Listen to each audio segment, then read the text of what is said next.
मैं तो एक ही बात बोलूंगा कि अगर अब नहीं जागेगा हिंदू तो एक दिन भागेगा। और दूसरी बात, अगर शेख हसीना भारत में रहेगी तो हम भाई साहब सड़कों पे आके उसका विरोध भी करेंगे। इस बात को हम संज्ञान में लेंगे और मोदी जी को हाथ जोड़ के कहते हैं कि ये ध्रुव राठी जैसे व्यक्ति को लपेटो।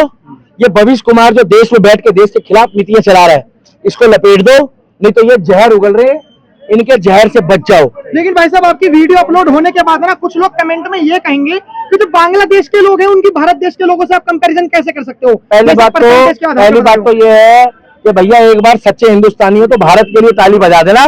कुत्तों की गिदड़ों की शेर से कभी तुलना नहीं होती, कुत्तों की और गिदड़ों की शेर से तुलना नहीं होती। हिंदुस्तान शेर है और हिंदुस्तान को ना अपने पोस्टर में शेर लगाने की जरूरत नहीं है। हमारा राष्ट्रीय पशु एनिमल भी शेर ही है और हमारे स्तंभ में लिखे सत्य में जयते, जिसमें 3 शेर है और मोदी के आने के बाद तीनों शेर के मुंह भी खोल दिए हैं। लेकिन मगर योगी जी को आगे कर दो। मैं बार बार कह रहा हूं, मोदी जी बढ़िया आदमी है मगर बस करो। लेकिन ट्विटर पे एक ट्रेंड चल रहा है, ट्विटर पे ट्रेंड ये चल रहा है कि जो शेख हसीना के साथ हुआ है वो नरेंद्र मोदी जी के साथ भी होना चाहिए। शेख हसीना को तो भारत में आने के बाद जगह मिल गई और लंदन में जगह मिल गई, लेकिन मोदी जी को तो कहीं जगह नहीं मिलेगी। उनको बोलो तुम्हारे बाप को जगह नहीं मिलेगी, तुम अपने बाप का ध्यान रखो। मोदी देश का प्रधानमंत्री है, उसके साथ 100 करोड़ युवा है और 100 करोड़ सनातनी है। हम मोदी जी की गर्दन नहीं झुकने देंगे और मोदी शेर का बच्चा है। और शेख हसीना बागी है, शेख हसीना बागी है। कौन? शेख हसीना। कंगना रनावत भी बागी है क्या? ए मियां खलीफा वालों, शेख हसीना भाग गई, तोहर हसीना भाग गई और सऊदी के शेख ने शेख हसीना, सऊदी का शेख जगह नहीं दे रहा, कतर वाले नहीं दे रहे, अफगानिस्तान वाले नहीं दे रहे, कुवैत वाले नहीं दे रहे, मुस्लिम देश नहीं दे रहे। 56 मुस्लिम देश है मगर भारत ने फिर भी इंसानियत दिखाई है। मगर मैं नहीं चाहता इंसानियत दिखाओ, का नहीं दिखाओ। उसका कारण है, आज जाके यूके में पता करो, पेरिस को वर्ल्ड का सबसे शांत शहर कहा जाता था, आज पेरिस जल रहा दंगों में। जिनके पास कच्छे नहीं थे ना पहनने को, आज वो शोरूम में से जोकी कच्छे चुरा के पहन रहे हैं।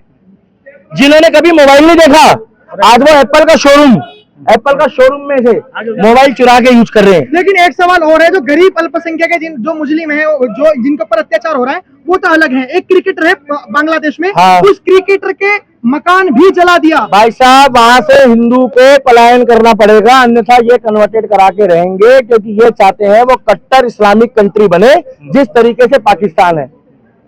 ये बांग्लादेश इन्होंने खाली नाम के लिए रखा है, वो बांग्लादेश नहीं है, वो उनकी भाषा है बांग्ला, मगर वो इस्लामिक देश है। अब वो पाकिस्तान नहीं है, वो पाकिस्तान पार्ट 2 बन गया है। एक पाकिस्तान इधर, दूसरा पाकिस्तान इधर, और इन्होंने वही काम कर दिया है। इन्होंने वही कहा, पहले पाकिस्तान था मगर वो बांग्लादेश बना, अब बांग्लादेश के बाद वो पाकिस्तान पार्ट 2 बन रहा है, क्योंकि उसको वो इस्लामिक देश बनाना चाहते हैं। इसीलिए 3 से 4 करोड़ हिंदुओं को, रातों रात बहन बेटियों को अब पलायन कराया जाएगा और कुछ लोगों को कहा जाएगा तलवार की नोक पे सलवार पहन लो, अन्यथा तुम्हारे बच्चों को हम नहीं छोड़ेंगे। लेकिन सवाल यह, आपने देखा होगा कि मोहब्बत की दुकान, आपने बहुत चुनाव में सुना होगा, राहुल गांधी गांजा पीने के बाद बोलता है कोई मोहब्बत की दुकान नहीं होती, उसको आज तक मोहब्बत नहीं हुई, वो शरबत बेचता फिर रहा है। 56 साल की उम्र में वो युवा नेता है। मैं तो कह रहा हूँ राहुल गांधी जैसे बच्चे राहुल गांधी के प्रशंसकों के घर में पैदा हो। अभी आप बंगाल की बात कर रहे हैं तो ममता बनर्जी का तेवर बदल गया है। कहाँ बदल गया? पहले बहुत आड़ा टेढ़ा जा रही थी, अब कह रही जैसा देश के प्रधानमंत्री कहेंगे वैसा। बिल्कुल, इसीलिए कहेंगे कि जब शेख हसीना वहाँ की प्रधानमंत्री होने के बाद भाग सकती है, तो मुख्यमंत्री बेचारा कहाँ भागेगा वहाँ का, पश्चिम बंगाल का, वो भी तो मोदी के धोरे ही आएगा। और आपको क्या लग रहा है कि ये जितना मर्जी 56 इस्लामिक कंट्रियों की तारीफ कर ले, मगर एक्चुअल में सच्चा मुसलमान में भारत के लोगों को तो मानते ही नहीं है। सऊदी वाले वो तो कहते हैं कन्वर्टेड है। कहते हैं तुम्हारे पिताजी के पिताजी के पिताजी का नाम श्यामलाल और रामलाल था, तुम मुस्लिम हो ही नहीं। एक सवाल हो रहा है, और दूसरी बात यह है कि ये बात सत्य है, कुछ सच्चे मुसलमान जो अल्लाह को मानते हैं वो ये बात मानते ही हैं। और सच्चे मुसलमान जो है, मैं इस्लाम की भी इज्जत करता हूँ, पहले सुन लो क्यों। सच्चे मुसलमान जो शरीयत को मानते हैं, जो इस्लामिक किताब को मानते हैं, इन्होंने तो इस्लामिक किताब भी कई सारी बना रखी है। भारत में इस्लाम अलग चलता है, बांग्लादेश में अलग इस्लाम चलता है, पाकिस्तान में अलग चलता है, दुबई में अलग चलता है। और मेरे हिसाब से सच्चा इस्लाम दुबई में है। पूछो कैसे? कैसे? वहां पर आग का बदला आग रेप का बदला वही बीच वाली टांग पे पोलियो होता है जिसको छोटा कर देते हैं वो लोग। वहां होता है एक्चुअल में मुस्लिम जो पानी पिलाता है लोगों को, यहाँ वालों की तरह नहीं कि पहले उसके बाद बोले झोल पियोगे। फिर ममता बनर्जी कहती है कि ये कौन है चल वो।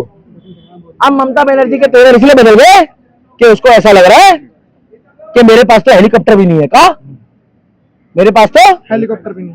एक सवाल हो रहा है, आपने देखा राहुल गांधी भारत में जातिगत जनगणना की बात करते हैं, लेकिन जो बांग्लादेश में हो रहा है वहाँ पे किसी की जाति नहीं पूछी जा रही, हिंदुओं केवल हिंदू है ये पूछ के मारा जा रहा है। भारत के हिंदुओं के लिए क्या संदेश देना चाहिए? भारत के हिंदुओं को ये संदेश देना पड़ेगा, पहले मोदी और योगी जैसे लोगों को वोट दो। आपकी ताकत है वोट।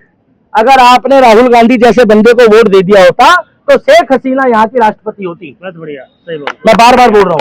मैं एक बात बोलना, और दूसरा भाई साहब रुक जाओ, भाई साहब ये प्राइवेट बाइक है। अरे रुक जाओ भाई साहब, एक मिनट रुक जाओ ना। ठीक है, आपकी बात पे ही बोल रहा हूँ मैं। अरे रुक तो जाओ भाई साहब, एक मिनट। शेख हसीना जैसी को वो राष्ट्रपति बना देते। इन्होंने अतिथि देवो भव वाली इज्जत दिखाई है, वो ठीक है, मगर हमें ऐसा अतिथि नहीं चाहिए। हमें वो अतिथि चाहिए जो पूरे विश्व में, क्या पूरे विश्व में प्रताड़ित है। जो प्रताड़ित है उनको लाओ। और अगर पैसा चाहिए, क्या पैसा, अगर भारत सरकार को लगता है कि उसको पैसों की दिक्कत है, अगर लगता है तो प्रत्येक नागरिक सबसे पहले मैं योगदान दूंगा कि उनका किराया मैं दूंगा। भाई साहब आप भी दोगे नहीं दोगे?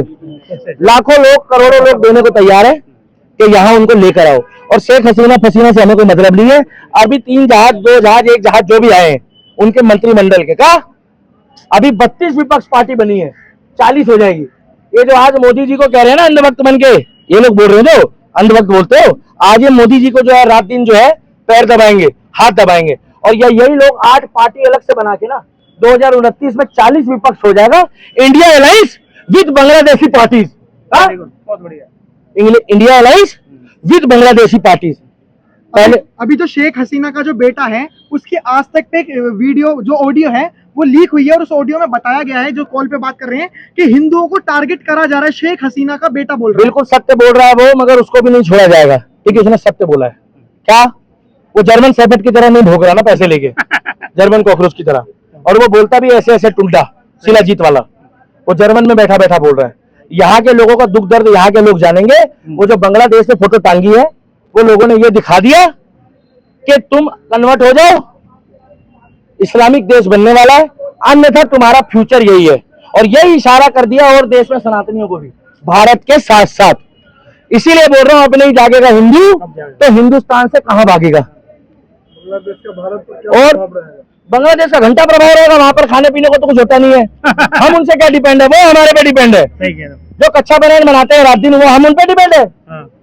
आप कैसी बातें कर रहे हो पत्रकार? बहुत सारे लोग देखा जाता है कि भारत में भी प्रोटेस्ट करते हैं। मच्छी आनी बंद हो जाएगी, भारत में भूखमरी छा जाएगी। डॉक्टर पोस्टमार्टम रिपोर्ट में ये कहेंगे कि भैया इसके पेट में 4 बच्ची कम निकली। अरे विपक्ष के लोग कह रहे हैं तानाशाही वहाँ हुई, प्रधानमंत्री को भागना पड़ा। संजय सिंह भी कह रहे हैं यहाँ तानाशाही। विपक्ष वाले जो है गांजा पी के बोलते हैं। पहली बात तो विपक्ष वाले केजरीवाल की शराब पीते हैं, एक के साथ एक फ्री वाली, उसके बाद बोलते हैं। विपक्ष वालों को बोलो अपना राहुल गांधी संभाल लो, अपने नेता संभाल लो, अपने कार्यकर्ता संभाल लो। और मोदी जी के बारे में ऐसा मत सोचो। क्या मोदी जी के बारे में ऐसा मत सोचो, अगर सोचना है तो अपने पिताजी के लिए सोचो। एक मिनट, भाई कुछ कह रहे थे, कुछ कह रहे थे। मैं बोलना चाहता हूँ, बांग्लादेश जो देश है, दीपक भी आओ ना एक बार। आप बोलो यार। मैं बोलना चाह रहा सवाल हूँ, करो, सवाल तो करो। मैं ये बोलना चाह रहा हूँ कि जब इस्लामिक धर्मों ने अपने ही प्रधानमंत्री को नहीं छोड़ा तो वो और मोमडन या हिंदुओं कैसे छोड़ देंगे, किसके सगे होंगे? इसलिए मैं ये बोलना चाहता हूँ, सही कही है, मैं इसलिए इसलिए बुलाया था। ये बात भैया इसके लिए ताली मारो। मैं इसलिए मुझे पता तो लगे कि भैया ये कौन है, ये विपक्ष वाला है या साथ दे रहा है, क्या पता ये भी शेख हसीना का भेजा हुआ बंदा निकलता। इसलिए मुझे कंफ्यूजन थी। आप सही हो। मैं ये बोलना शेख चाह रहा हूँ- हसीना के बारे में इन्होंने ये बोलना चाह रहे हैं, मैं बता दूं ये भाई के लिए आपके शब्द है, मैं बता दूं मेरा तरीका अलग है बोलने का। अभी जरूर राठी को बवासीर हो जाएगी और उसकी लुगाई मेरी वीडियो देख के खुश होती है। मैं बताना चाह रहा हूँ भविष्य कुमार उर्फ बवासीर कुमार, पहले मेरी बात सुन लो। जो बंदा मुस्लिम होकर मुस्लिम राष्ट्रपति को नहीं झेल पा रहा, क्या मुस्लिम होकर मुस्लिम राष्ट्रपति को नहीं झेल पा रहा, ममता बनर्जी को भी पश्चिम बंगाल में सिर्फ मजबूरी में झेला जा रहा है। उसका कारण है कि नाम भले उनका ममता बनर्जी है, मगर अंदर खाते में वो खुद अल्लाह के बंदे हंसने वाली है। अंदर से, ऊपर से कुछ है, अंदर से कुछ है। उसे कहते हैं मुंह में राम बगल में छुरी। और मैं अभी भी बोलना चाहता हूँ, जितने सनातनी हैं जाग जाओ, जाग जाओ, जाग जाओ।